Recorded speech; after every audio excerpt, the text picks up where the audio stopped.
बाकी सब ठीक है। जय महाकाल। मैं निर्मल यादव, आप देख रहे हैं A to Z। आज हमारे साथ जुड़ चुके हैं बहुत ही कम उम्र में क्षेत्र के युवाओं का नेतृत्व कर रहे यूथ फार्मासिस्ट फेडरेशन के जिलाध्यक्ष सीतापुर, राष्ट्रीय विद्यार्थी सभा के जिला संगठन प्रमुख एवं इंडियन रिफॉर्मर्स ऑर्गेनाइजेशन के सदस्य रंजीत यादव उर्फ रीशु भैया। बहुत बहुत धन्यवाद निर्मल भाई और A to Z news channel के सभी दर्शकों को मेरा प्रणाम। आप लोग A to Z news channel को अपना प्यार बनाए रखें और इसी तरीके से प्रिय छोटे भाई निर्मल यादव को आगे बढ़ाते रहें। क्योंकि मैं देख रहा हूँ निरंतर लगातार सोशल मीडिया के माध्यम से अपने जो विचार रख रहे हैं निर्मल जी, सच का साथ दे रहे हैं, युवाओं का साथ दे रहे हैं, इसके लिए बहुत बहुत धन्यवाद। निरंतर आप आगे बढ़ते रहें। तो रंजीत जी, मेरा आपसे पहला यही सवाल रहेगा कि आप राजनीति में आपके आने का उद्देश्य क्या है? राजनीति में आने का मेरा मुख्य उद्देश्य ये है कि जब मैं पढ़ाई कर रहा था, मेरे साथ में जब मैं महर्षि में पढ़ रहा था, तो मेरे साथ में रीता बहुगुणा जोशी जी का पोता सारांश जो है, मेरे साथ में पढ़ता था क्लास 6 में। वहीं से जब एक सीट पे, एक बेंच पे बैठते हैं, किसी राजनीतिक परिवार से कोई व्यक्ति आके बैठता है, तो वो ऐसी डिस्कशन करता है, तो कहीं न कहीं वहाँ से ख़्यालात आए, उनके साथ में बैठते-बैठते विचार बने। फिर जब मैं वहीं पढ़ाई मेरी चल रही थी लखनऊ में, उसके बाद मैं Sita inter college English medium branch में पढ़ने लगा। फिर यहाँ से मेरे साथी बन गए सचिन वर्मा जी, पूर्व ब्लॉक प्रमुख अमर सिंह वर्मा के जो है पुत्र हैं। साथ में ऐसी संगत रही कि वो राजनीति में धीरे-धीरे मैं इस आम वृत्त को राजनीति में परिवर्तन ला ही दिया। तो मतलब आपने वहाँ से अपनी शुरुआत की, फिर आपका जो मार्गदर्शक रहा, जैसे जिसके साथ आप चले आगे बढ़े, वो आपका कौन रहा है? हमारे राजनीतिक गुरु बड़े भाई, हमारे मार्गदर्शक प्रेमदीप जायसवाल जी हैं, जो वर्तमान समय में जिला पंचायत सदस्य हैं।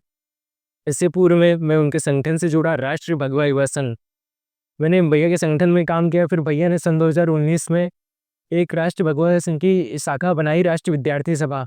उन्होंने बोला, रंजीत अब आपको विद्यार्थियों के लिए काम करना है, आपको मैं प्लेटफॉर्म दे रहा हूँ राष्ट्रीय विद्यार्थी सभा, जिसमें आप जो है राष्ट्र निर्माण संकल्प कार्यक्रम करेंगे और विभिन्न कार्यक्रम करेंगे, जिससे युवा कैसे जुड़े, राष्ट्र निर्माण में युवा की भागीदारी कैसे बढ़े, इस पे आपको आगे काम करना है। और मैंने भैया के मार्गदर्शन में बहुत सारे काम किए, जैसे वृक्षारोपण हुआ कार्यक्रम, बाल पोषण राष्ट्र पोषण कार्यक्रम हुआ, सीप प्रहरी अभियान हुआ। विभिन्न ऐसे हमने कार्यक्रम किए भैया के माध्यम से, भैया के नेतृत्व में, कि हमें धीरे-धीरे लोगों का प्यार स्नेह मिलता गया और आज मैं इस जगह पे पहुँच गया हूँ। ये सब भैया के नेतृत्व में संभव हुआ है। मतलब मैंने देखा काफ़ी वो आपसे जुड़ रहे हैं और आप मतलब आप कैसे उनसे लगाव बना के रखते हैं। मतलब मेन उद्देश्य है कि जो आज के युवा आपसे जुड़ रहे हैं, वो कैसे जुड़ रहे हैं? दरअसल अप्रत्यक्ष भावना होती है, एक आत्मीय लगाव होता है, जो मेरे साथ युवा जुड़ रहा है उसको कहीं न कहीं पता है कि जो रंजीत यादव है, ये आगे चल के युवाओं के लिए, युवाओं के साथ खड़े रहते हैं। हम वो हर उस युवा के साथ खड़े हैं जो हम युवा को बेहतर बनाने के लिए हैं, उसको व्यसन मुक्त करने में जुटे हुए हैं और अन्य चीज़ों में उसको सुधार चाह रहे हैं कि हमारा युवा ऐसा हो, स्वावलंबी युवा हो और व्यसन मुक्त युवा हो। उसके अंदर कोई खुराफात ना हो, कोई नशा ना हो, कोई दुर्व्यवहार ना हो। तो उनके जो जो युवा हैं हमारे साथ में, 18 से 25 साल के युवा हैं, हमारे साथ बहुत तेज़ी के साथ जुड़ रहे हैं। उनके माता-पिता भी नहीं मना करते। तो सबको कहीं न कहीं पता है रंजीत यादव जो है बहुत ही साफ-सुथरी छवि का लड़का है, जो जिसके अंदर कोई बुराई नहीं है, कोई बुरी संगत नहीं है। इसलिए युवा जो है हमारे साथ तेज़ी से जुड़ रहे हैं, उनके गार्जियन भी नहीं मना कर रहे हैं, उनके गार्जियन का भी प्यार मुझे मिल रहा है, उनके माता-पिता का भी प्यार मुझे मिल रहा है। आगे बढ़ने से पहले एक नज़र, जो आप अमृत गीता का अभियान चला रहे हैं, उसको उसको चलाने का आपका मेन उद्देश्य? जो मेरा गीता अमृत अभियान है, हमने अभी इसी वीक में स्टार्ट किया है। गीता अमृत अभियान का उद्देश्य है गीता के उपदेशों को जन-जन तक पहुँचाना, जिससे समाज में सौहार्द और शांति बनी रहे। तो जो समाज में दुर्व्यवहार है, वो लोग अध्ययन करके और आपस में परिवार में असमंजस बना के चलें। आज आज के समय में देख रहे हैं, आपस में विवाद देख रहे हैं, गाँव में मेलों के विवाद देख रहे हैं, आपसी टकराव देख रहे हैं। जब लोगों को ज्ञान होगा, जब लोग पढ़ेंगे गीता तो उसमें उनको गीता में हर चीज़ का निवारण है। जब उसको पढ़ेंगे उनको समझ में आएगा कि हमें किस तरीके से रहना है, समाज में शांति बना के चलनी है। सभी चीज़ों का जो है विकल्प जो है उस गीता में है। हाँ, सही बात है। गीता हर व्यक्ति को पढ़ना चाहिए। उसमें आपको जीवन जीने का तरीका, पॉलिटिक्स करते हैं वो भी सही रहता है, हर चीज़ में सही है। जैसा जैसा कि आपने देखा होगा, पहले जब कोई विदेश मंत्री या कोई आता था, तो देखा होगा ताजमहल भेंट किया जाता था उसको। अब जब कोई विदेश से आता है हमारे वहाँ, तो हमारे प्रधानमंत्री जी द्वारा उन्हें गीता भेंट की जाती है। ये कहीं न कहीं हमारे सनातन धर्म जो हमारा मजबूत हुआ है इन दिनों, तो हमारे दिखते हैं ऑल वर्ल्ड में जो है गीता, भगवद गीता के बहुत सारे लोग जो मानने वाले हैं, भगवद गीता को मानते हैं, भगवद गीता का अध्ययन करते हैं, ठीक है? आप जिला पंचायत सदस्य के रूप में चुनाव लड़ना क्यों चाहते हैं? दरअसल मैं जिस वार्ड से आता हूँ, वार्ड संख्या 59, मेरी जन्मभूमि, कर्मभूमि रामपुर भजन रही है। जब से जानने वाले हुए, जब से मेरे सामने जितने भी जिला पंचायत सदस्य हुए, ऐसे सदस्य हुए जिन्होंने अपनी वोट का सौदा कर लिया। एक-एक मत का जनता का सौदा कर लिया उसने। तो कहीं न कहीं हमने देखा कि जितने पुराने व्यक्ति आ रहे हैं राजनीति, वो उन्होंने जिला पंचायत चुनाव को धंधा बना रखा है कि हम चुनाव लड़ेंगे, जीतेंगे, वोट बेच देंगे, काम तो कुछ कराना नहीं है। तो हमने संकल्प उठाना है कि वोट को बेचना नहीं है, और ये मेरा पहला चुनाव है। अभी मेरी उम्र जो है 22 साल हुई है, ये मेरा पहला चुनाव है। मैं चुनाव इसलिए लड़ रहा हूँ, जनता की लड़ाई लड़ रहा हूँ। मैं चुनाव अपने लिए नहीं लड़ रहा हूँ, मैं चुनाव इस क्षेत्र की जनता के लिए लड़ रहा हूँ। जब युवा आएगा, युवा का दर्द समझेगा, और हमारे क्षेत्र में जो विकास नहीं हुए हैं, उस विकास को मैं आगे बढ़ाऊँगा, ये मेरा लक्ष्य है। यदि कहा जाए कि आपकी नज़र में जिला पंचायत के सामने सबसे बड़ी 3 चुनौतियाँ क्या रहेंगी? सबसे बड़ी समस्या रहती है कि जो एक गाँव से दूसरी गाँव के सीमा सीमा से जुड़े जो रास्ते होते हैं, उन पे ग्राम पंचायत का प्रधान भी ध्यान नहीं देता है, वीडीसी भी ध्यान नहीं देता है, तो अहम ज़िम्मेदारी होती है जिला पंचायत सदस्य की। तो आप जब जिला पंचायत सदस्य ऐसा बनाएँगे जो अपनी ओर का सौदा नहीं करेगा, तभी वो काम करा पाएगा। तो आपको इस बार ऐसे युवा नेतृत्व को चुनना है, एक बार विश्वास जताना है कि आपके क्षेत्र का विकास करा सके, आपके खेत खलिहान के जाने वाले जो एक गाँव से दूसरे गाँव के रास्ते हैं, उनका दृष्टिकरण उनको मरम्मत कराने का या उनको बेहतर बनाने का काम कर सके। यदि कहा जाए कि आपकी विकास योजनाओं में शिक्षा, स्वास्थ्य और रोजगार को लेकर क्या विशिष्ट प्रस्ताव हैं? सर्वप्रथम ये जो आपने क्वेश्चन पूछा था, इसके पहले के 2 पॉइंट छूटे हमारे। दूसरा काम रहेगा हमारे वहाँ, जैसे होता है स्वच्छता एक रहती है, हमने देखा है नालियाँ रूंधी रहती हैं, ठीक, कोई ध्यान नहीं देता है, गाँव में ही लोग साफ कर देते हैं, तो उनकी साफ-सफाई कराना, और क्षेत्र में सार्वजनिक स्थलों पे सोलर लाइट लगवाना, ये हमारे मुख्य विशेष 3 कार्य रहे हैं। आप ग्रामीण क्षेत्रों में बुनियादी ढाँचे, सड़क, पानी, बिजली को बेहतर बनाने के लिए क्या करेंगे? दरअसल सोलर लाइटें आती हैं, ठीक है, उनको लगवाने का काम करूँगा। और पेयजल के लिए तो हमारे प्रधानमंत्री जी ने हर घर जल व्यवस्था की है, बहुत स्वच्छ पानी आ रहा है, बहुत गहराई से पानी आ रहा है, और हर घर पहुँच भी रहा है, हर घर जल पहुँच रहा है। इस पे तो प्रधानमंत्री जी ने काम किया ही है। और स्वच्छता की बात रही, स्वच्छता की जब मैं रहूँगा तो स्वच्छता को विशेष ध्यान रखूँगा। जो सफाई कर्मचारी हैं, मैं उनसे आग्रह करूँगा कि वो समय-समय पे अपना कार्य करते रहें। ठीक, अगर कहीं भी आवश्यकता होती है तो रोस्टर के माध्यम से अधिक संख्या में सफाई कर्मचारियों को लाकर के अपने क्षेत्र के प्रत्येक ग्राम पंचायत में नियमित रूप से मैं स्वच्छता का काम, साफ-सफाई का काम करवाने का काम करूँगा।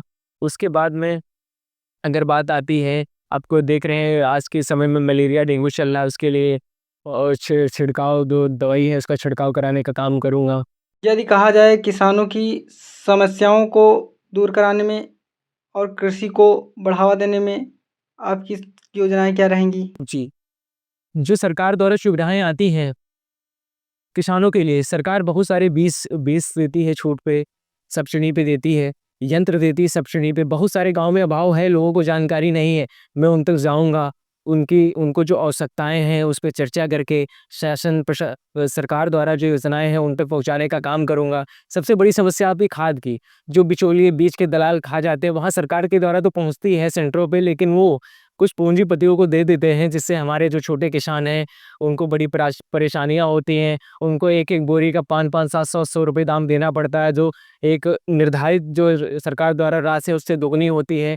उनको बेचारों को बहुत कष्ट होता है। जब मैं जनप्रतिनिधि बनूँगा तो इस समस्या का सबसे पहले निदान करूँगा, क्योंकि मैं भी एक किसान का बेटा हूँ। जब किसान मेरा सशक्त होगा तभी उसका बच्चा आगे पढ़ेगा, आगे बढ़ेगा। तो सबसे मेरी अहम ज़िम्मेदारी रहेगी, जो अभाव खाद का आता है किसानों के लिए, उस समस्या को दूर करने का काम करूँगा।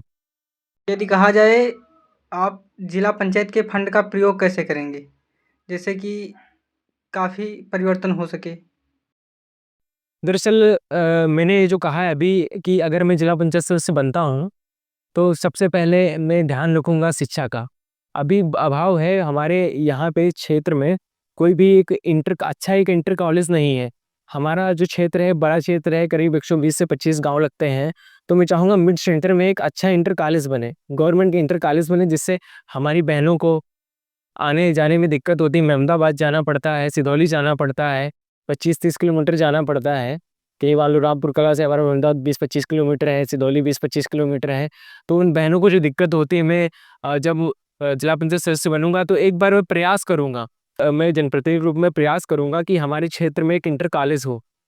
और दूसरा मेरा प्रयास रहेगा कि हमारे क्षेत्र के युवा कैसे खेलें और कैसे आगे बढ़ें। रुचि रहती है, मैच खेलते हैं छोटे-छोटे फील्डों पे, जहाँ गड्ढे हैं, तालाब के किनारे खेलते हैं, उनको काफ़ी दिक्कतें होती हैं, लेकिन उनका मन होता है तो खेलते हैं। तो मैं जब जनप्रतिनिधि बन जाऊँगा तो कहीं पे अगर मुझे स्थान मिला तो मैं प्रयास करूँगा, खेल मंत्री से जाकर मिलूँगा और प्रयास करूँगा कि एक हमारे क्षेत्र में मिनी स्टेडियम होना चाहिए, जिससे हमारे क्षेत्र के युवाओं में खेलने-कूदने में कोई तकलीफ ना हो। वो खेल-कूद के और स्टेट लेवल पे मैच खेले जाके, क्योंकि हमारे क्षेत्र में बहुत सारे क्रिकेट के युवा हैं, जो क्रिकेट खेलते हैं। अगर कहा जाए, जो स्थानीय युवा हैं, उनके कौशल विकास, रोजगार की व्यवस्था व अवसर कैसे प्रदान कराएँगे?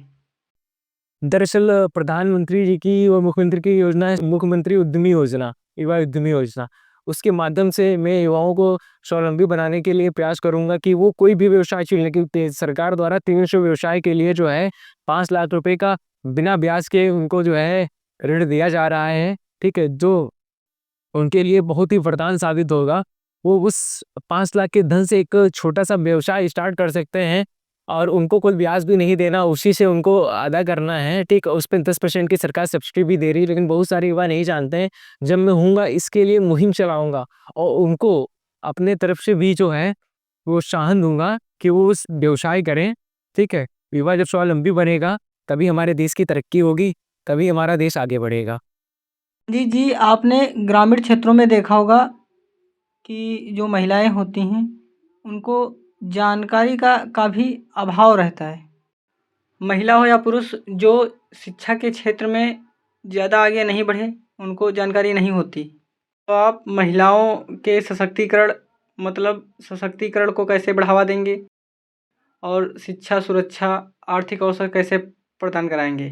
दरअसल मैं जो है बहुत सारे बिज़नेस संगठन से जुड़ा हुआ हूँ, तो हम लोग हमेशा जो है नारी सशक्तिकरण पे काम करते रहते हैं। नारी जो है हमारे हमारी माताएँ जो हैं, उनकी जो है समाज में बहुत भूमिका रही है। आज सरकार भी ध्यान दे रही है कि पहले अब देखिए राशन कार्ड जो बनना है महिलाओं के नाम बन रहा है, ठीक है? बहनों को बढ़ावा दिया जाए। हमारी बहनें अब हर क्षेत्र में हैं, चाहे वो पायलट भी हैं, वो आर्मी में भी हैं, वो स्वास्थ्य विभाग में भी हैं, हर जगह हैं। हमारी बहनें कहीं पीछे नहीं हैं। हमारे क्षेत्र में अगर बहनें हैं जो किसी भी क्षेत्र में रुचि रखती हैं, खेल के क्षेत्र में रुचि रखती हैं, या बहुत सारे कौशल विकास की योजनाएँ आती हैं, सिलाई सेंटर आते हैं, कंप्यूटर कोचिंग सेंटर आते हैं, और हम लोग जो है प्रयास करेंगे कि जो है इन लोगों तक ये सारी चीज़ें पहुँचाई जाएँ। और मैं ये भी प्रयास करूँगा, जो बहुत सारे एनजीओ होते हैं, बहुत सारी ऐसी कंपनीज़ होती हैं, जिनको मैं क्षेत्र में लाने का काम करूँगा, कैंप कैंप उनका शिविर लगवाऊँगा, जिससे कि हमारे क्षेत्र के जो शिक्षित युवा हैं, हमारी शिक्षित बहनें हैं, उनका प्लेसमेंट हो सके। ये मैं रोज़गार के अवसर लाने का काम करूँगा। आप प्रदूषण, यानी कि कहा जाए पर्यावरण संरक्षण को कैसे बढ़ावा, यानी कि मतलब प्रदूषण को नियंत्रित करना है?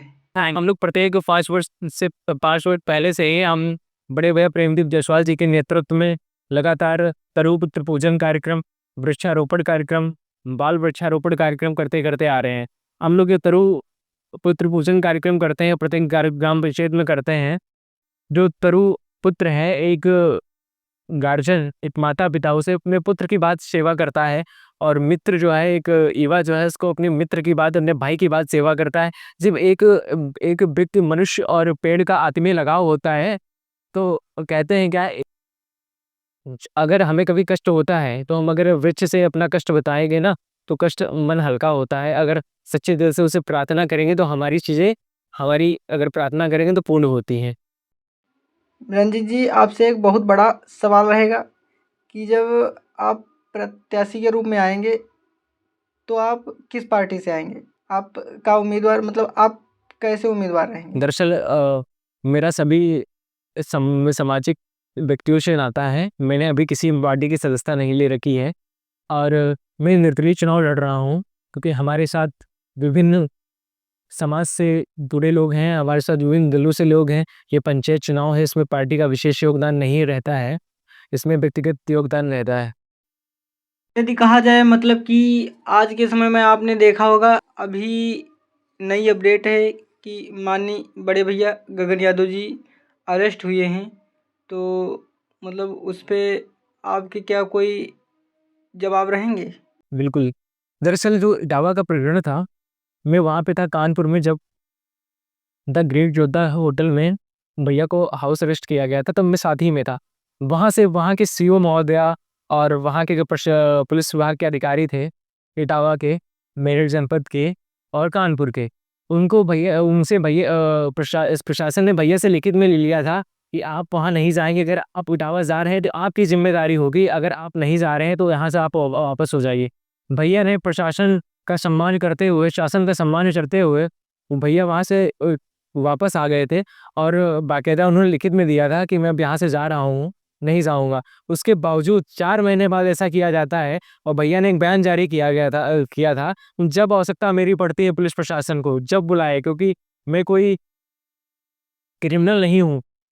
मैं एक न्याय योद्धा, गगन भैया जी हमारे न्याय योद्धा हैं।